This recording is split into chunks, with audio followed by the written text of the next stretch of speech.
नमस्कार दोस्तों, स्वागत है आप सभी का अपने YouTube channel the brain education में। जैसे कि आप सभी को पता है, हमने एसएसटी की सीरीज़ स्टार्ट की हुई है, जो कि एसटेट टीजीटी पीजीटी के लिए बहुत ज़्यादा इंपॉर्टेंट रहने वाली क्लास है। ये जो है कक्षा 6 की है, ठीक है। तो जिसको भी क्लासेस अच्छी लग रही हैं तो चैनल को लाइक, सब्सक्राइब और शेयर ज़रूर करें, जिससे आगे हम जो है अच्छे से अच्छी सीरीज़ बना सकें। तो चलो स्टार्ट करते हैं। क्वेश्चन नंबर 1 आपका, प्राचीन काल में लोग किस भाषा का प्रयोग करते थे? तो प्राचीन काल में जो लोग हैं वो प्राकृत भाषा का यूज़ करते थे। नेक्स्ट क्वेश्चन आपका, क्वेश्चन नंबर 2, जो नदियाँ एक बड़ी नदी में मिल जाती है उन्हें क्या कहते हैं? तो जो नदियाँ एक बड़ी नदी में मिल जाती है उसको क्या कहते हैं? सहायक नदी कहते हैं। क्या कहते हैं? सहायक नदी। नेक्स्ट क्वेश्चन है, सिंधु का सहायक नदी कौन सी है? तो सिंधु की सहायक नदी कौन सी है? तो ये सभी है। कौन कौन सी? ब्यास, सतलुज और रावी। तो ये तीनों ही जो है सिंधु की सहायक नदियाँ हैं। नेक्स्ट क्वेश्चन आपका, किसके शासन में सबसे ज़्यादा संख्या में अभिलेख लिखे गए? तो अशोक के शासन में जो है सबसे ज़्यादा अभिलेख लिखे गए। नेक्स्ट क्वेश्चन आपका, लगभग 8000 वर्ष पहले सुलेमान तथा किर्थल क्षेत्र के लोग ने किन पशुओं को पालतू बनाया?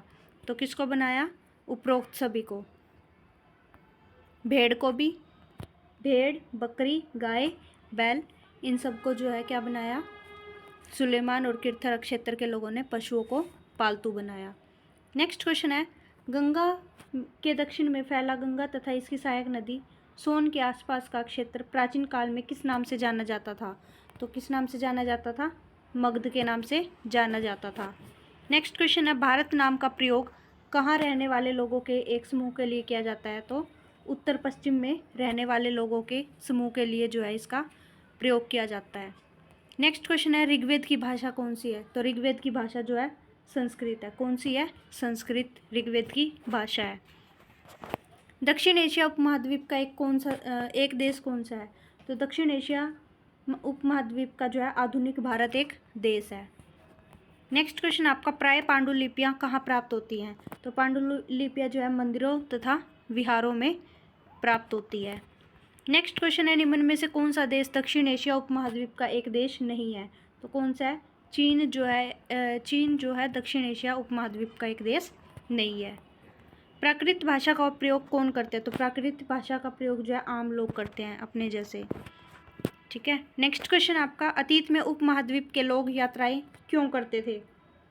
तो अतीत में उपमहाद्वीप के लोग जो हैं यात्राएं काम की तलाश में करते थे, प्राकृतिक आपदाओं के कारण करते थे और व्यापार के लिए करते थे। तो इसका राइट आंसर रहेगा उपरोक्त सभी, ठीक है। नेक्स्ट क्वेश्चन आपका, ईसाई धर्म के प्रवर्तक कौन थे? तो ईसाई धर्म के प्रवर्तक जो है ईसा मसीही थे। कौन थे? ईसा मसीही थे। नेक्स्ट क्वेश्चन है, अतीत में बनी और प्रयोग में लाई वस्तुओं का अध्ययन करने वाला व्यक्ति क्या कहलाता है? तो अतीत में बनी और प्रयोग में लाई वस्तुओं का अध्ययन करने वाले व्यक्ति को क्या कहते हैं? पुरातत्वविद कहते हैं। क्या कहते हैं? पुरातत्वविद कहते हैं। कृषि का आरंभ जो है कब हुआ? कृषि का आरंभ जो है 8000 वर्ष पूर्व हुआ। नेक्स्ट क्वेश्चन है, लाखों वर्ष पूर्व नर्मदा नदी के तट पर रहने वाले आरंभिक लोग कौन थे?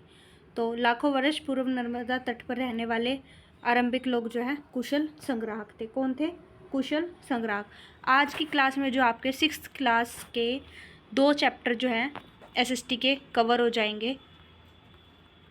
तो चलो आगे देखते हैं। क्वेश्चन नंबर 3 है, आरंभिक संग्राहकों के भोजन के एक अन्य साधन क्या था? तो आरंभिक संग्राहकों के भोजन का एक अन्य साधन जो है क्या था? शिकार करना था। क्या था? शिकार करते थे लोग। पहले क्या थे? आदि मानव, ठीक है। तो नेक्स्ट क्वेश्चन आपका, मिस्र के उत्तरी तट पर एक कस्बा कौन सा है? तो मिस्र के उत्तरी तट पर जो है रोसेटा जो है एक कस्बा है।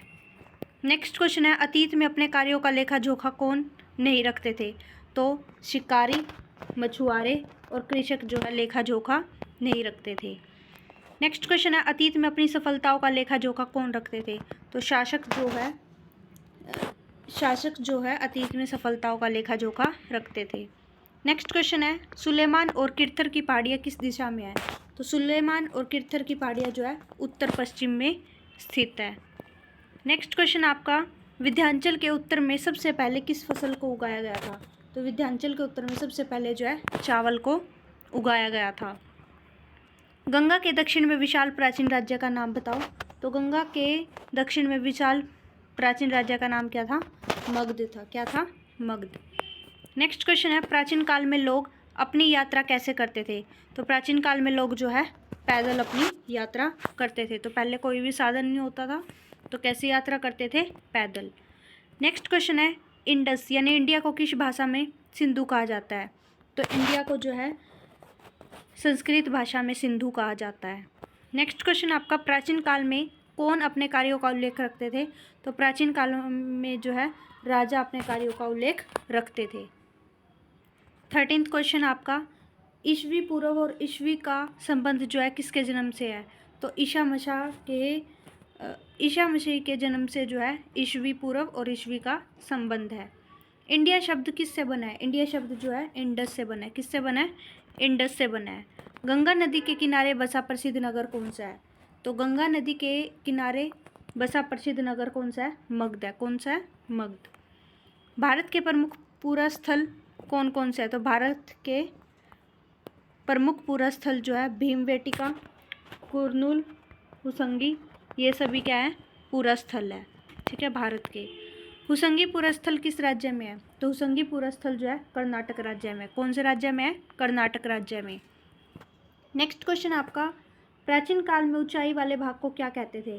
तो प्राचीन काल में ऊंचाई वाले भाग को नगर दुर्ग कहते थे। क्या कहते थे? नगर दुर्ग कहते थे। नेक्स्ट क्वेश्चन है, प्राचीन काल में सबसे पहले कौन सी फसल उगाई थी? तो प्राचीन काल में सबसे पहले जो है गेहूँ उगाया जाता था। क्या उगाया जाता था? गेहूँ उगाया जाता था। मगध राज्य किस नदी के दक्षिण में फैला हुआ है? तो मगध राज्य जो है गंगा नदी के दक्षिण में फैला हुआ है। तो आज की क्लास में जो आपके एसएसटी के 6th क्लास के 2 चैप्टर जो आपके कवर हो चुके हैं। ठीक है, तो जिसको भी अगर फुल पीडीएफ या फिर फुल क्वेश्चंस चाहिए एक ही क्लास में, तो प्लीज़ कमेंट करें। Thank you.